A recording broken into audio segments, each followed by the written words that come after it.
Hello everyone. Today in this video, we are going to discuss regarding the AFO examinations, which is being conducted by IBPS every year. इस video में हम वो हर चीज देखेंगे like what is the eligibility for AFO, what is the exam pattern, what is the previous 4 years cutoff of prelims, mains and overall cutoff.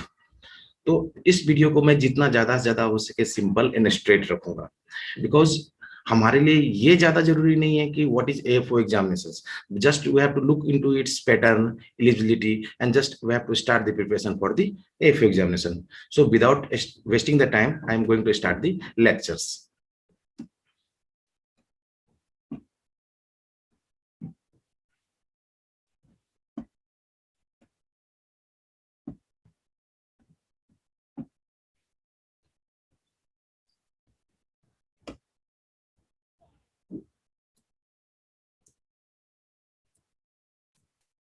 So in this lecture, we are going to discuss about the IFS AFO, all about its salary, what is its eligibility. Next, we will see what is the cutoff marks of last 4 years. Now, अगर हम बात करते हैं AFO का role क्या होता है, तो देखिए एएफओ जो होते हैं, जो बैंक, ये एक्चुअली एक बैंक का जॉब हुआ. तो दूसरी बात ये होता है ना कि एएफओ एक ब्रिज का काम करता है between what, bank and the farmers. अब क्या होता है कि we know that our country is majorly dependent on agriculture and it plays a vital role in the GDP of the country. तो obvious बात है कि इसमें जो वर्क फोर्स होंगे या नंबर ऑफ वर्कर्स होंगे ज्यादा से ज्यादा होंगे एग्रीकल्चर फील्ड में ना. अब उस वर्कर्स को अगर कोई भी एक्टिविटी करना है, सपोज क्रॉपिंग करना है या इरिगेशन करना है या जो भी चीज करना है तो उसको किसका हेल्प लेना पड़ेगा, उसको बैंक का हेल्प लेना पड़ेगा. और बैंक में हेल्प चाहिए इसको, तो वहां पर एक स्पेशलाइज्ड डिपार्टमेंट का आदमी होना चाहिए जो कि एग्रीकल्चर से रिलेटेड जितने भी डील्स हैं उसको वो क्लियर कर सके. तो उस जॉब के लिए आईबीपीएस जो होता है ये एग्जाम को कंडक्ट करता है और हायर करता है as a post of AFO. अब देखिए सपोज एएफओ क्या करता है कि सपोज गवर्नमेंट का कोई स्कीम आया, उस स्कीम के बारे में फार्मर्स को अवेयर कराना, उस स्कीम का बताना कि क्या क्या बेनिफिट हो सकता है, चाहे वो कि कुछ भी हो, चाहे वो स्कीम रिलेटेड इरिगेशन से हो या इक्विपमेंट से हो या कोई इस तरह का लोन हो या इंश्योरेंस हो, वॉट भी. दूसरा, किसान को उसका बेनिफिट समझाना और उसके टाइम टू टाइम उसको रिकवर करना. अगेन सपोज कोई मशीनरी आता है तो वो किसान को बताएगा या फार्मर्स को वो एक्सप्लेन करेगा कि इस मशीनरी के अंतर्गत उसको आपको सब्सिडीज वगैरह कितने मिलते हैं. मींस यू कैन सी कि जितने भी एग्रीकल्चर या अलाइड एक्टिविटीज से रिलेटेड वर्क है उसको एक बैंक में कौन डील करता है, AFO, agriculture field officer. Now अगर हम बात करते हैं इसके बारे में, तो सबसे पहले तो आप ये जान लीजिए कि ये आपको पता है ये एक रेपुटेड बैंक जॉब है. दूसरा, आपको ये भी पता है कि इसको कौन कंडक्ट करता है, आईबीपीएस एवरी ईयर. जैसे कि इस बार जो एग्जाम हुआ था वो सीआरपी 10 था, मींस पिछले 10 बार इसका एग्जाम हो चुका है already, it has been conducted. ये स्केल 1 का रहता है अंडर किसके, स्पेशलिस्ट ऑफिसर के. वहां पे और भी स्पेशलिस्ट ऑफिसर रहते हैं, जैसे आईटी ऑफिसर हो गया, मार्केटिंग ऑफिसर हो गया, एचआर हो गया, राजभाषा अधिकारी हो गए, बहुत सारे होते हैं. बट हमें किस पे ध्यान देना है, we have to just focus only on the AFO exam. Next thing is that इसमें अब इसका advantage, what is the advantage of AFO. See IBPS take the examinations of PO also, clerk also and this SO also. तो ये जो AFO exam है इस as compare to other bank job, इसका ज्यादा बेनिफिट क्यों है, ये देखियो. अब इसके तैयारी करने में एक मेजर बेनिफिट क्या है कि इसमें कंपटीशन बहुत कम होता है. नहीं होता है ये नहीं बोल रहा हूं मैं, बहुत कम होता है, but compare to other exam like PO, clerk. क्यों, क्योंकि उन लोग में बहुत ज्यादा नंबर में स्टूडेंट्स अपियर होते हैं as compare to AFO. Because आप लोग सभी जानते हैं कितने बच्चे हमारे यहाँ जो एग्रीकल्चर का डिग्री होल्डर होते हैं. बट आप अगर पीओ की बात करो तो हर फील्ड के, हर डिपार्टमेंट के लोग उसको भर सकते हैं. बट ये एएफओ एग्जाम का जो फॉर्म आएगा उसमें सारे लोग एलिजिबल नहीं होते हैं. ये इसमें कौन एलिजिबल होते हैं, तो वो हम एलिजिबिलिटी सेक्शन में देखेंगे. अगर हम एलिजिबिलिटी सेक्शन की बात करें तो इसके लिए तो पहला बात ये ऑल नो दैट कि you should be Indian citizen, your minimum age should be 20 and maximum it should be 30. हाँ, जो एज रिलैक्सेशन है वो आपको गवर्नमेंट के रूल के हिसाब से तो मिलेगा ही मिलेगा.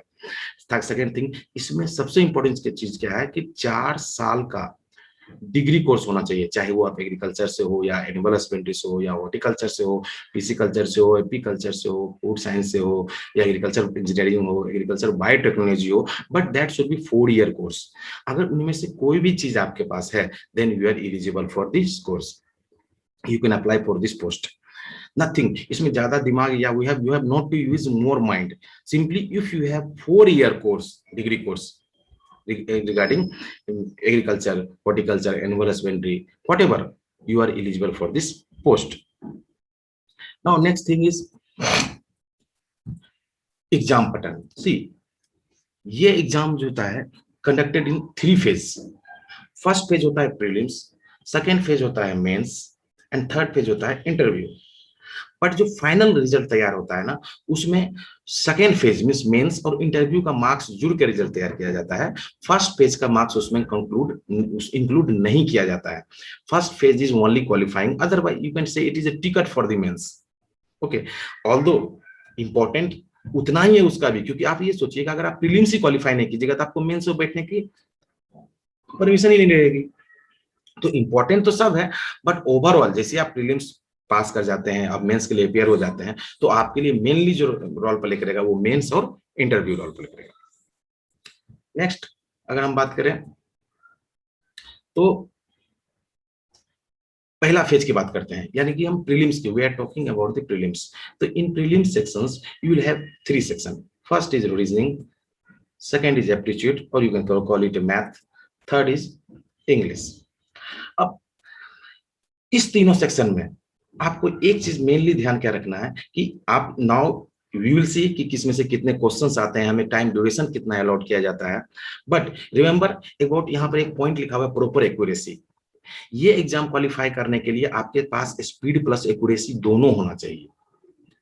ओके, अगर हम बात करते हैं इसका पैटर्न का, तो देखिए इसमें रीजनिंग का 50 क्वेश्चन रहेगा और इंग्लिश का 50 क्वेश्चन रहेगा। सॉरी, रीजनिंग का 50 क्वेश्चन रहेगा जिसका 1 marks each means 50 question and the time duration will be of 40 minutes. Same English का आपको 50 क्वेश्चंस रहेंगे बट मार्क्स सिर्फ 25 रहेंगे। इट मींस इंग्लिश का एक क्वेश्चन का मार्क्स हाफ। ओके, टाइम क्या होगा 40 मिनट। इसी तरह क्वांटिटेटिव एप्टीट्यूड की बात करें तो यहाँ भी 50 क्वेश्चन रहेगा, हर क्वेश्चन 1 नंबर का रहेगा और ये भी 50 ना, और इसका भी टाइम ड्यूरेशन क्या है 40। आपको पता होना चाहिए आपके लिए हर सब्जेक्ट के लिए सेक्शनल टाइम अलॉटमेंट रहेगा। रीजनिंग अगर आप बना रहे सॉल्व कर रहे हैं एग्जाम में और if you exceed it 40 minutes is over, your next section will automatically open. आपके पास 2 आवर्स या 120 मिनट्स का कंप्लीट टाइम नहीं रहता है, सेक्शनल टाइम रहता है 40 minutes each. Okay, now you can see कि अगर आप यहाँ देख रहे हैं कि ये देखिए इंग्लिश के यहाँ पर आपको 50 नंबर है, रीजनिंग के लिए, मैथ के लिए 50 नंबर है, मीन्स हर क्वेश्चन का 1 मार्क्स है। ओके, हर क्वेश्चन का 1 मार्क्स है। इसका मतलब ये हुआ कि, और इसका जो नेगेटिव होता है क्या होता है 1/4 होता है। मीन्स आप ये कह सकते हैं अगर आपने 4 क्वेश्चन गलत बना दिया तो आपके 1 मार्क्स क्या हो गए, डिडक्ट हो जाएंगे, जो मार्क्स आप ऑब्टेन्ड किए हैं। ओके, नाउ तो आपको मालूम है कि मैथ और इंग्लिश में तो बहुत ज्यादा एक्यूरेसी चाहिए, क्योंकि आपको पता है 4 क्वेश्चन मतलब आपके जो ऑब्टेन्ड मार्क्स हैं उसमें से 1 मार्क्स का रिडक्शन होगा। But you can see in English, English में आप देखिए यहाँ पर जो एक क्वेश्चन हाफ ही मार्क्स का है और उसका जब 1/4 कीजिएगा तो वो आपको कितना आएगा। मीन्स इसमें कैसे होगा कि अगर 8 क्वेश्चन इंग्लिश में आप गलती करते हैं तो आपका 1 मार्क्स जाएगा। तो अगर आप में कॉन्फिडेंस है तो आप ये कर सकते हैं कि इंग्लिश में नंबर ऑफ अटेम्प्ट को ज्यादा रख सकते हैं। If you have well knowledge of English, if you are confident then. Okay,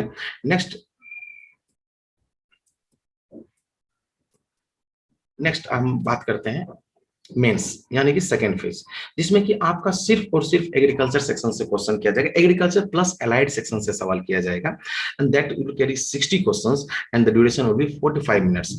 अब देखिए ये ओवरऑल मेंस का वेटेज 80 होता है, बट मेंस का एग्जाम आपका 60 नंबर का ही होगा।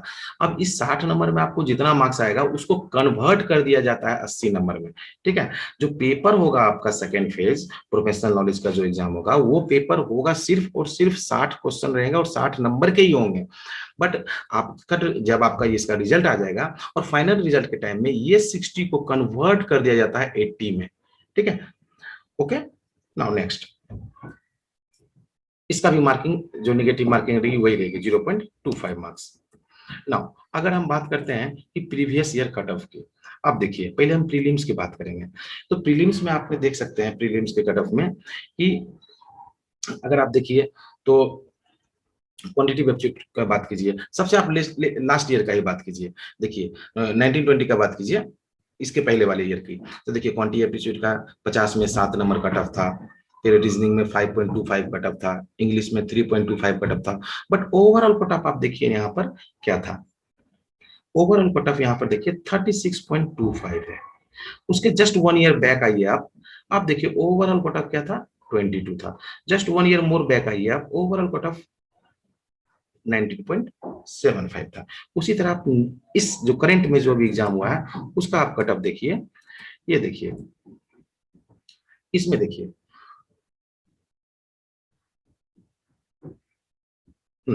सेक्शनल कट ऑफ क्या है इसमें, इंग्लिश में देखिए आप क्या है, जो SC ST OBC वगैरह है उनके लिए 2.75 है, EWC के लिए 5.25 है। रीजनिंग का देखिए तो SC ST OBC के लिए 2.50 है, EWC या जनरल के लिए 5.50 है।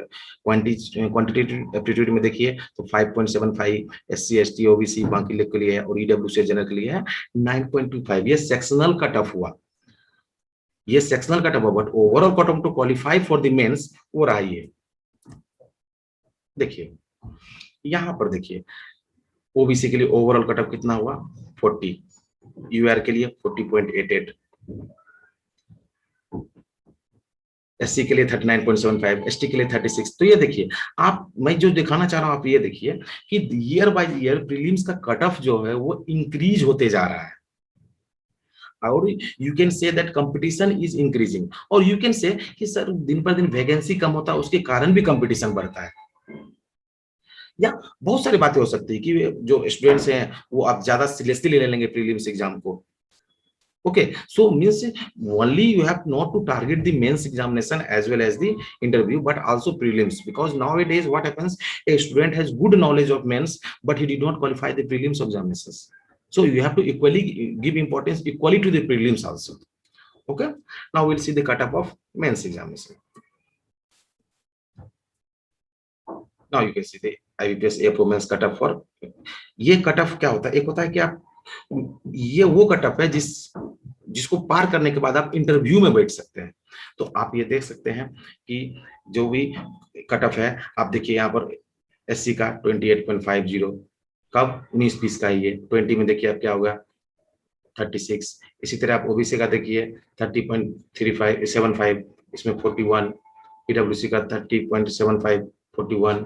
अब ये जो आप देख रहे हैं 41, ये आउट ऑफ 60 कट ऑफ है, मतलब ये देखिए यहां भी cut off year by year increase होना स्टार्ट हो गया है। रीजन क्या था कि पहले आईबीपीएस अपने पैटर्न में बहुत फ्लक्चुएशन करता था, ठीक है ना, कभी वो करंट अफेयर्स पे ज्यादा फोकस कर देता था, कभी वो पूरा कंप्लीट एग्रीकल्चर कर दिया है। अभी क्या कर दिया है पिछले 2 साल से, कंप्लीट बेसिक एग्रीकल्चर पे वो ध्यान दे रहे हैं।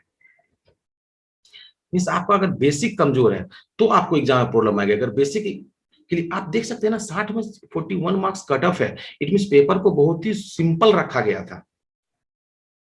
ओके, ना आप ओवरऑल कट ऑफ देखते हैं, जिसको कि आप ये बोल सकते हैं कि मेंस और इसका इंटरव्यू का मार्क्स मिलने के बाद जो कट ऑफ होता है। आप ये देखिए, ये था हमारा फाइनल कट ऑफ जिसपे हमें बैंक अलॉटमेंट होता है, ये हमारा फाइनल कट ऑफ है।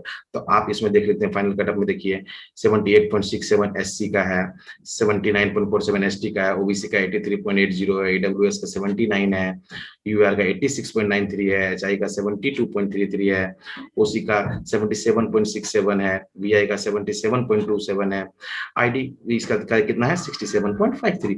अब ये इस साल का जो कट ऑफ है ये बहुत ज्यादा हाई इसलिए गया क्योंकि तो पहला बात क्या हुआ कि नंबर ऑफ वैकेंसीज बहुत कम थे, दूसरी बात है पेपर को बहुत सिंपल एंड बेसिक रखा गया था। ओके, अब इससे ज्यादा आपको यहाँ पर क्या जानने की जरूरत है, it's more than enough, because see हमें फोकस करना है हमारे सिलेबस पे, हमारे प्रीलिम्स के सिलेबस पे, हमारे मेंस के सिलेबस पे, हमारा क्या स्ट्रेटजी होना चाहिए। इंटरव्यू के लिए।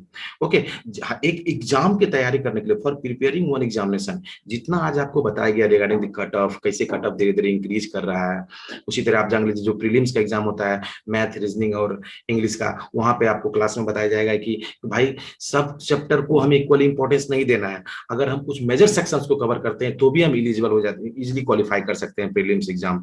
ओके, बट आपको बताया जाएगा कैसे हम अपना एक्यूरेसी और स्पीड दोनों के एक साथ लेके चल सकते हैं। एक प्रिपरेशन स्टार्ट करने के लिए जितना इंफॉर्मेशन चाहिए था वो आपको यहाँ पर मिल चुका है। ठीक है, नेक्स्ट है कि आप देखिए इस साल का जो आपको टेंटेटिव डेट दिया गया है कि भाई इसका, एक तो पहले बात इसका फर्स्ट वीक या सेकंड वीक के नवंबर तक में इसका नोटिफिकेशन आ जाता है। ठीक है ना, जो टेंटेटिव डेट है वो देखिए प्रीलिम्स का दिया गया है 18 दिसंबर या 16 दिसंबर, क्योंकि ये 2 डेट इसलिए दिया जाता है कि जो एसओ का एग्जाम होता है उसमें एग्रीकल्चर फील्ड के अलावा भी और भी सेक्शन है, जैसे IT सेक्टर हो गए, मार्केटिंग सेक्टर हो गए, तो उन लोग का भी एग्जाम ये 2 दिन में किसी एक दिन कंडक्ट होता है। वो तो खैर टाइम पर पता चलेगा हमें एडमिट कराने के बाद कि हमारा एग्जाम 18 को होता है या 26 दिसंबर को होता है प्रीलिम्स, बट मेन एग्जाम्स जो होता है वो 30 जनवरी और 2022 पे होगा। ठीक है, उसके नेक्स्ट मंथ फिर फरवरी में इसका इंटरव्यू होता है और फिर 1 अप्रैल को इसका रिजल्ट पब्लिश कर दिया जाता है। इससे ज्यादा आपको अगर प्रिपरेशन स्टार्ट करना है तो इससे ज्यादा आपको कुछ भी चीज जानने की जरूरत नहीं है। अभी भी देखिए आपके पास नियर अबाउट 6 मंथ है, 6 मंथ है, और देखिए आपको 6 मंथ में आपको लगता है कभी किसी को बच्चे को ज्यादा लग सकता है, जो बच्चे रिपीटर्स होते हैं या रिपीट कर रहे हैं लग सकता है ज्यादा, बट आप ये सोचिए आपको 6 मंथ में प्रीलिम्स मींस प्रीलिम्स का भी तैयारी करना है, मतलब 3 अलग सब्जेक्ट प्लस एक सब्जेक्ट एग्रीकल्चर है जो कि आपको मेंस की तैयारी करना है, एक 4 सब्जेक्ट हो गया, प्लस इंटरव्यू के लिए, प्लस आपको जो कुछ करंट अफेयर्स भी होते हैं वो भी आपको पढ़ाई करना है। तो उस हिसाब से अगर देखिए तो पर मंथ एक सब्जेक्ट के लिए आपको 1 मंथ भी नहीं बचता है। ठीक है ना, तो आई होप कि आपको प्रिपरेशन जितना जल्दी से जल्दी हो सके उतना जल्दी आप स्टार्ट कर दीजिए। ओके, हाँ, अब ये तो था कि भाई इस एग्जाम के बारे में कि भाई एफ एग्जाम में अभी क्या होता है, क्या पैटर्न होता है इसका, या क्या कट ऑफ था, एलिजिबिलिटी क्या होता है, ये सब चीज आपने देख लिया। सेकेंड थिंग इज चीज, अब देखिए जब आपका लेक्चर ही चलेगा जब एग्रीकल्चर फील्ड ऑफिसर का, तो धीरे धीरे और भी बहुत नई बातें आपको क्लास में पता चलते रहेगा। ओके, अभी आपको जो इस मैं लेक्चर में अभी 3-4 वीडियो और आपको दूंगा जिसमें मैं आपको बस जस्ट आपको ओवरव्यू दे देता हूँ कि उसमें आपको मैं क्या क्या समझाने वाला हूँ। जैसे कि हम लोग सॉइल साइंस से सपोज स्टार्ट किए तो उसमें से कोई एक टॉपिक ले लिए, सपोज प्रोबलेटिक सॉइल ले लिए। ठीक है, प्रोबलेटिक सॉइल में डिस्कस कर लेंगे।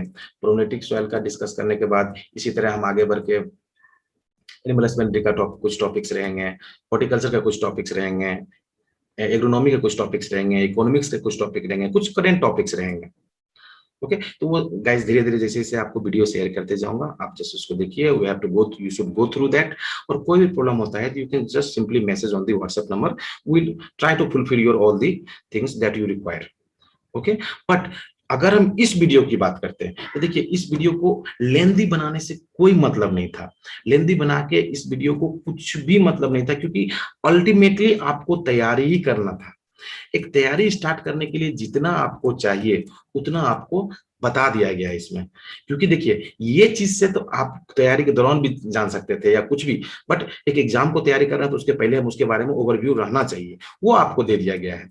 इसके डिटेल में या इससे ज्यादा डिटेल क्या हो सकता है वो जाने दीजिए, बट ये चीज जितना एक एग्जाम की तैयारी के लिए चाहिए उतना आपको मोर देन सफिशियंट है, क्योंकि वहां हम एनर्जी लगाने से अच्छा है कि हम उस चीज पे एनर्जी लगाएं जो हमें एग्जाम में बेनिफिट करने वाला है। ओके गाइस, तो आपको मिलते हैं हम नेक्स्ट लेक्चर में। Thank you.